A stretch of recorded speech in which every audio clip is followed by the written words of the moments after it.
Hari ini bukan hari jadinya perempuan hari ini. Hari jadinya perempuan hari ini itu di bulan Mei.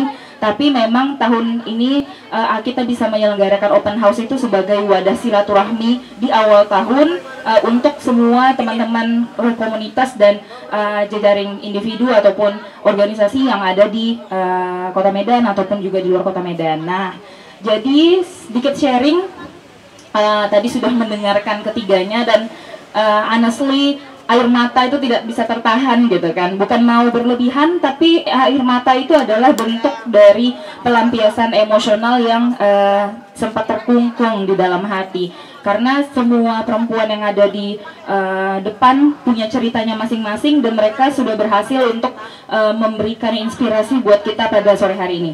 Nah, cerita punya cerita yang mereka sampaikan itu bukanlah sekedar untuk menginspirasi, tapi yang mereka ceritakan itu adalah sebuah fenomena yang terjadi pada setiap diri perempuan, dan mereka bertiga berhasil mengajak kita yang ada di sini untuk terus berdaya, menelisik ke dalam diri apa yang sebenarnya belum bisa kita keluarkan atau yang belum bisa kita suarakan.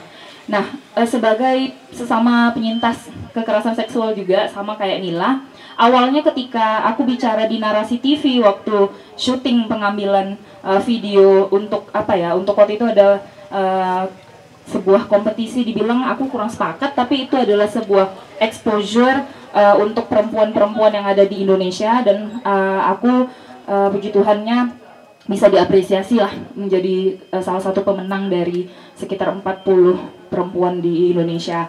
Nah, waktu itu bicara tentang kekerasan seksual itu kan sangat tabu ya, dan buatku terkadang ceritaku itu bisa dianggap atau dijadikan sebagai bahan eksploitasi gitu dari maaf, aku bukan bilang Narasi TV mengekspos terus kemudian menjadikannya sebagai bahan jualan, bukan, tapi terkadang yang menyakitkan itu adalah ketika di komen YouTube atau ketika di komen di video yang di-share oleh media sosial mereka sendiri, itu lari ke DM kita terus kemudian langsung melakukan pelecehan, baik itu mereka mengirim gambar atau mereka malah ikut menggoda, malah mereka juga ikut mempermainkan dan mengolok-olok gitu.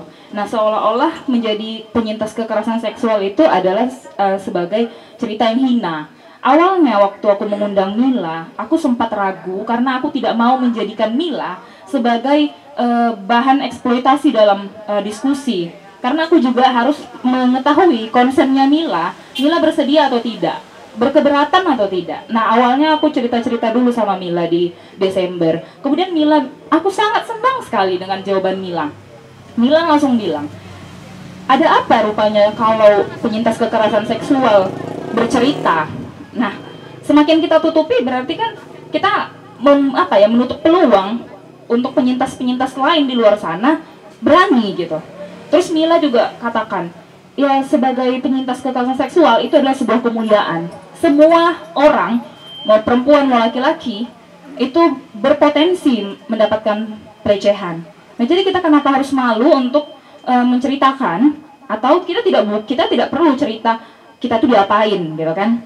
Nah, dan terkadang ketika aku menonton video itu gitu kan, video dokumentasiku, aku merasa sedih sendiri. Memang betul kata Mila, bukan mau drama, tapi kadang ada rasa luka yang belum bisa disembuhkan sedemikian mudahnya, masuk ke kamar terkadang menangisi diri gitu.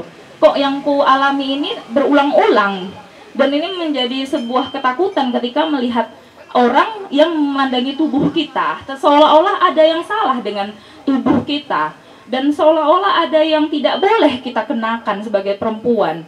Nah, seperti lagu Kak Hana tadi, bahwa perempuan itu tidak terbatas pada lekuk tubuh. Nah, itu menjadi sebuah menyakitkan gitu kan, ketika video itu dijadikan bahan bercandaan oleh sebagian pihak.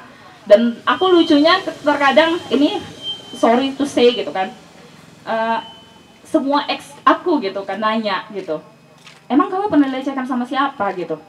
Dia bukannya berempati atau ya udah cukup dia beri support atau apa, tapi justru malah bertanya siapa pelakunya kepada kita misalnya gitu. Itu kan menjadi menurutku pribadi itu tidak harus ditanyakan. Nah, kepada kita yang ada di sini juga tidak etis ketika kita mendengarkan teman kita curhat tentang kekerasan seksual yang dialami. Ada yang mungkin akan cerita dengan sendirinya, tapi ada yang mungkin menolak untuk bercerita. Jangan dipaksa gitu. Dan kita nggak boleh bilang, ah masih digituinnya. Itu nggak boleh kali. Semua perempuan nggak ada yang mau atau menginginkan dirinya itu ditindaklanjuti lebih parah daripada yang dia alami. Nah, jadi sepenggal cerita yang tadi Mila sampaikan itu adalah wujud perlawanan yang tidak bisa Mila bohongi, tidak bisa Mila pungkiri, itu natural. Sama yang seperti aku alami ataupun teman-teman yang lain alami. Aku yakin banyak sekali penyintas yang ada di luar sana yang sangat layak untuk bercerita di sini, menginspirasi kita dan merubuhkan pandangan kita bahwa menjadi penyintas itu adalah sesuatu yang hina. Nah, untuk Kak Merlin juga salut sekali. Aku bertemu beliau pertama kali waktu diskusi bersama Konekin Indonesia. Di sana kita ada topik perempuan disabilitas ×2 beban gandakah, dan Kak Merlin waktu itu berstatement seperti ini, dan itu sangat mengesankan di hatiku sampai saat ini. Dia bilang, perempuan dan disabilitas itu bukan beban ganda. Dia adalah satu-satunya yang sangat tegas bilang, kita penyandang disabilitas dan kita perempuan, kita bukan beban ganda. Tidak ada beban ganda yang kita standarisasi di dalam diri kita. Justru dengan kita melebeli kalau misalnya sudah perempuan kemudian beban ganda, berarti itu kita menjadikan diri kita adalah beban di tengah masyarakat.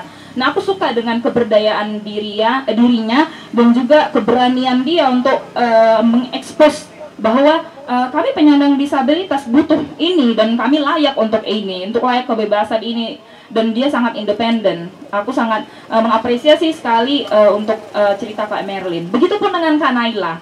Nanti Kak Naila mungkin akan cerita bahwasanya Kak Naila memilih keluar dari sebuah instansi dengan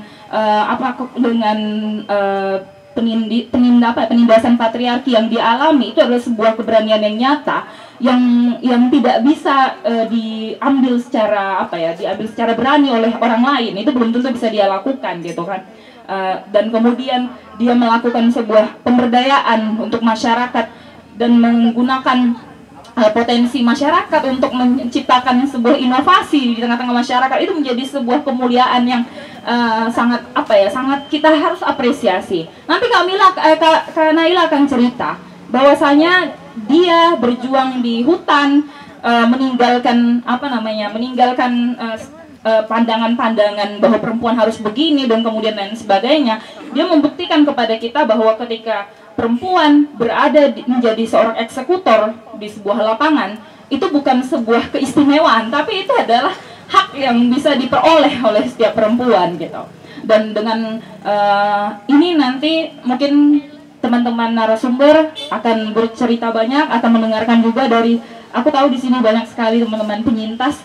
Mungkin kita ini adalah ruang yang cukup aman untuk kita berbagi. Terima kasih kepada ketiga narasumber yang istimewa ini dan kepada moderator.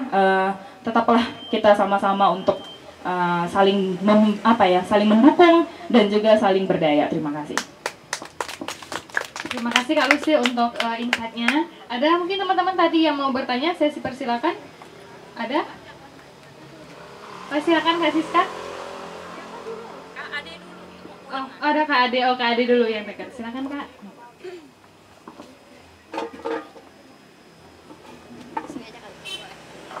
Selamat malam semuanya. Ya, sebelumnya saya ucapkan terima kasih atas kesempatannya. Dan ini untuk pertama kalinya juga saya mau speak up di depan umum. Saya pernah mengalami kekerasan seksual. Waktu itu umur saya masih 20 tahun dan saya masih sangat buta dengan yang namanya, ya masih rasa takut karena masih kecil. Dan waktu itu sebenarnya nggak kecil, tapi waktu itu saya benar-benar anak yang rumahan, nggak pernah keluar, jadi nggak tahu dunia luar itu seperti apa. Dan ketika saya mengalami kekerasan tersebut, saya mendapat pengancaman dari pelaku yang bilang kalau saya berani speak up di depan umum, keluarga saya yang akan terancam. Jadi saat itu saya memilih untuk diam. Mungkin hari ini teman-teman melihat secara fisik saya baik-baik aja, tapi sampai detik ini sebenarnya ada rasa trauma dan rasa sakit yang sampai hari ini belum bisa hilang. Dan karena hal tersebut juga saya memilih untuk pergi dari kota Medan. Karena setiap saya kembali ke sini, mohon maaf bukannya lebay, tapi emang bener-bener masih berasa rasa sakitnya. Setiap kali saya balik ke sini, saya merasakan hal yang sama. Saya teringat kembali akan hal itu, dan hingga akhirnya 2 kali saya gagal menjalani hubungan yang udah serius karena saya masih merasakan trauma akan kekerasan tersebut. Bahkan bukan hanya kekerasan, mungkin kalau namanya berumah tangga pasti wajar ya ada seks. Tapi ketika saya sudah serius menjalani hubungan, untuk melangkah ke hal yang tersebut saya masih takut untuk melakukannya. Mungkin di sini ada teman-teman yang bisa memberi masukan apa yang harus saya lakukan agar rasa trauma itu hilang. Karena sejujurnya saya udah berkali-kali juga konseling, sudah berkali-kali psikiater, tapi sampai hari ini saya belum menemukannya. Dan ketika saya berbicara dengan orang-orang yang saya anggap adalah orang terdekat, yang mungkin mampu memberi saya masukan dan saran, tapi mereka cuma bilang, kok bodoh kali cerita ke orang. Itu aib, harusnya kau simpan. Walaupun dia bakalan jadi calon suamimu, dia nggak perlu tahu kau masih virgin atau enggak, seperti itu. Jadi mungkin dengan adanya teman-teman di sini bisa kasih saya semangat, atau mungkin bisa kasih tahu saya saran apa yang harus saya lakukan biar ya setidaknya bisa mengurangi rasa trauma saya. Terima kasih. Terima kasih Kak Ade sudah berbagi. Apa yang kakak rasain itu valid, apa yang kakak alami itu tidak sama sekali mengurangi keberhargaan kakak, dan semoga kita di sini bisa menjadi teman yang baik, pendengar yang baik untuk kakak. Mungkin dari kakak ada yang mau, silakan Kak Mila. Kak Siska silakan.